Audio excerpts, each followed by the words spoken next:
Selamat siang Pak Rudi dan teman-teman. Perkenalkan, nama saya Nicholas Matthew dari jurusan Teknik Industri Universitas Pelita Harapan Angkatan 2019.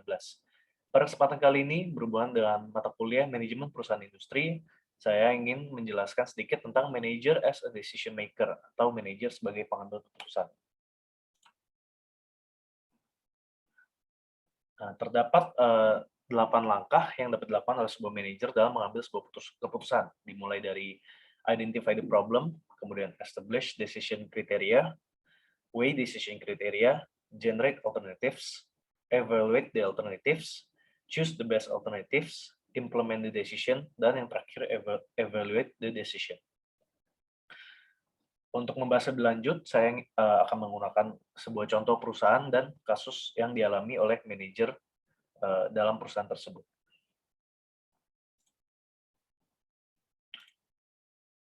Nah, jadi saya menggunakan contoh perusahaan yaitu Kopi Janji Jiwa.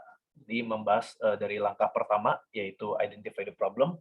Jadi langkah pertama adalah mengidentifikasi masalah. Sebagai contoh, saya menggunakan kasus dari Kopi Janji Jiwa. Beberapa saat lalu Kopi Janji Jiwa mengeluarkan varian minuman terbarunya yaitu kopi suram, es suram regal, di mana suram sendiri merupakan singkatan dari susu dan ram.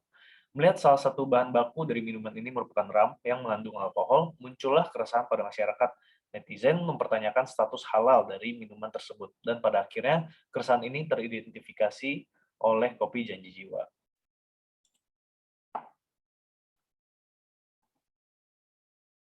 Nah, jadi langkah berikutnya adalah menetapkan kriteria keputusan dan bobot kriteria keputusan. Jadi permasalahan tentang status halal dari minuman varian suram ini cukup penting karena mendesak. Hal ini menyangkut nilai keagamaan. Oleh karena itu, pihak Janji Jiwa harus segera mengeluarkan keputusan agar netizen dapat mendapatkan penjelasan dan tidak lagi menyebabkan isu di media online.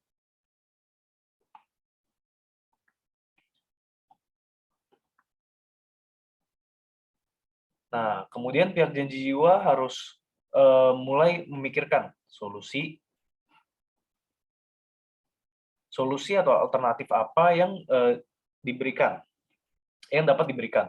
Melihat kontroversi dari varian suram ini, terdapat beberapa alternatif yang dapat dilakukan Kopi Janji Jiwa. Salah satunya adalah dengan memberhentikan seluruh produk varian suram.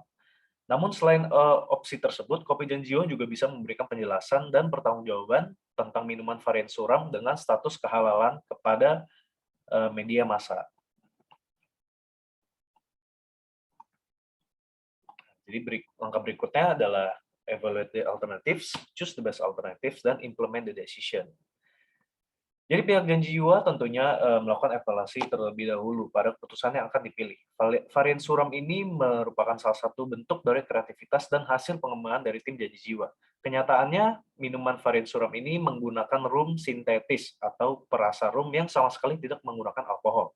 Rasanya sungguh mirip dengan rum asli, sehingga masyarakat salah mengira bahwa minuman tersebut menggunakan sebagian kecil dari bahan beralkohol tersebut. Dan pada akhirnya pihak Janji Jiwa sepakat untuk memilih opsi menjelaskan kepada media massa mengenai status halal dari minuman varian suram melalui postingan di akun Instagram Kopi Janji Jiwa yang berisikan klarifikasi sebagai berikut, seperti yang terlihat di layar dari video dan dari caption Instagram. Dan pada akhirnya melalui postingan tersebut dapat menjawab perdebatan netizen tentang kehalalan dari minuman varian suram ini.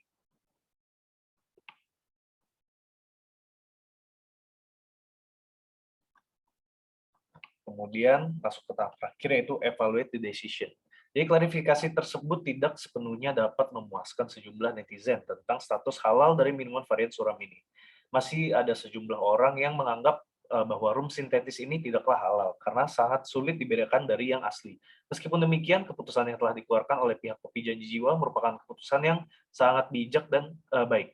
Pihak Janji Jiwa telah berhasil mempertanggungjawabkan sertifikasi halal MUI melalui penjelasan yang penjelasan bahwa sebenarnya rum sintetis mereka tidak halal dan tidak menggunakan bahan alkohol sama sekali.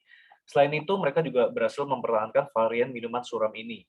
Jika Anda tertarik, Anda dapat mencoba varian suram ini di kedai Kopi Janji Jiwa terdekat. Dan Anda bisa juga menyampaikan pendapat kalian tentang varian minuman varian suram ini.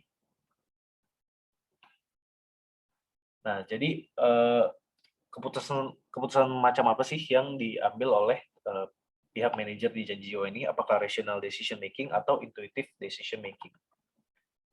Nah, jadi menurut saya keputusan yang dibuat oleh pihak Janji Jiwa merupakan pengambilan keputusan yang rasional karena keputusan berupa penjelasan kepada massa melalui media sosial merupakan keputusan yang logis dan penjelasan tentang bahan rum sintetis merupakan hasil dari penelitian sehingga dapat dikatakan bahwa keputusan yang dibuat adalah keputusan yang rasional berdasarkan alasan dan fakta aktual. Jadi demikian penjelasan singkat mengenai 8 tahapan dari seorang manajer membuat sebuah keputusan beserta contoh studi kasus dari Kopi Janji Jiwa, dan berikut merupakan sumber yang saya gunakan dalam pembuatan presentasi. Terima kasih telah menyaksikan, semoga bermanfaat.